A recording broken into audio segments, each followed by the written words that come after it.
Baik, di sini saya akan menjelaskan tentang kepribadian. Kalian tahu nggak sih apa sih kepribadian itu?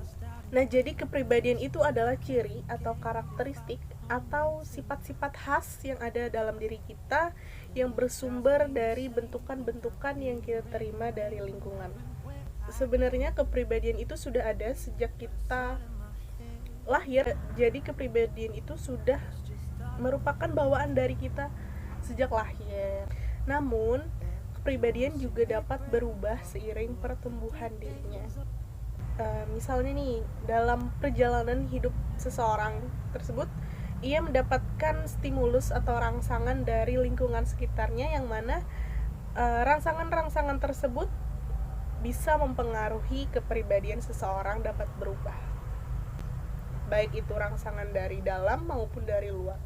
Nah, jadi stimulus internal atau rangsangan dari dalam itu contohnya seperti faktor dari dirinya sendiri yang membuat kepribadiannya seperti itu, yang mana mungkin itu bisa terjadi karena keturunan juga yang membuat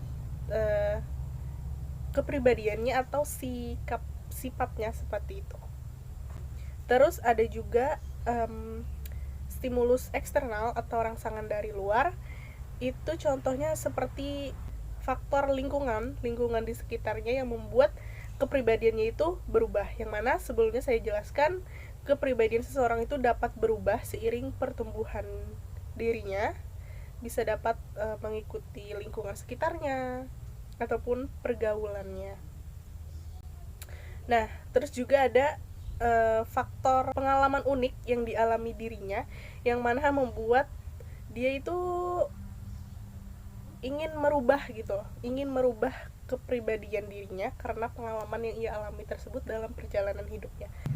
Nah, untuk lebih lanjutnya, faktor-faktor yang mempengaruhi kepribadian seseorang seperti faktor keturunan, faktor lingkungan fisik, terus faktor pengalaman kelompok, kemudian ada faktor pengalaman unik, dan juga ada faktor kebudayaan. Akan dijelaskan oleh teman saya selanjutnya. Saya akan melanjutkan materi dari teman saya Hasmi Amalia. 1. Faktor keturunan. Faktor keturunan memberi pengaruh penting dalam membentuk kepribadian seseorang, meskipun tidak menentukan semua kepribadian orang tersebut. Biasanya, orang yang memiliki ciri fisik postur tubuh yang kecil cenderung kurang percaya diri, meskipun itu tidak berlaku umum. 2. Faktor lingkungan fisik. Ketekunan, ambisi, kejujuran, dan kecenderungan berperilaku menyimpang adalah beberapa ciri kepribadian yang merupakan hasil dari pengaruh lingkungan tempat tinggal individu. Contohnya, orang-orang yang tinggal di daerah pantai berbicara dengan nada kasar dan agak keras. Hal tersebut dikarenakan pengaruh suasana laut yang riuh dan deburan ombak. 1. Faktor pengalaman kelompok. Setiap kelompok sosial memiliki budaya dan ukuran moral yang berbeda-beda.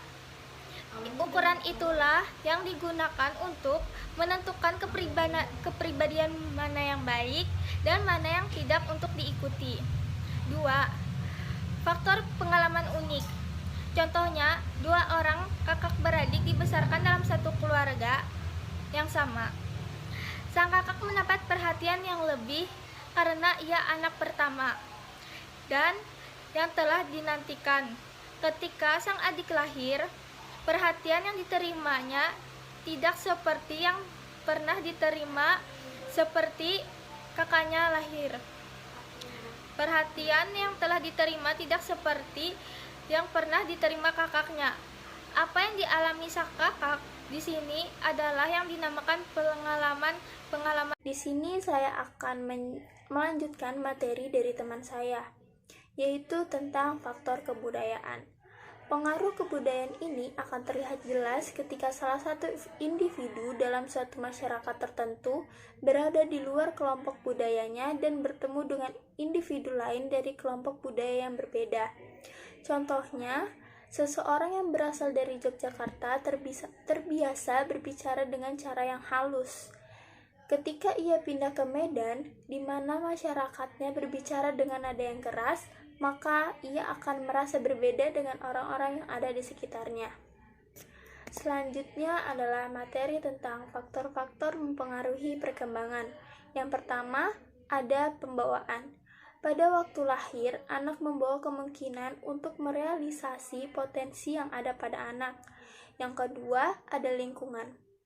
Alam sekitar tempat manusia hidup, dan dalam hubungannya dengan alam sekitar tersebut, orang yang bersangkutan menunjukkan reaksi.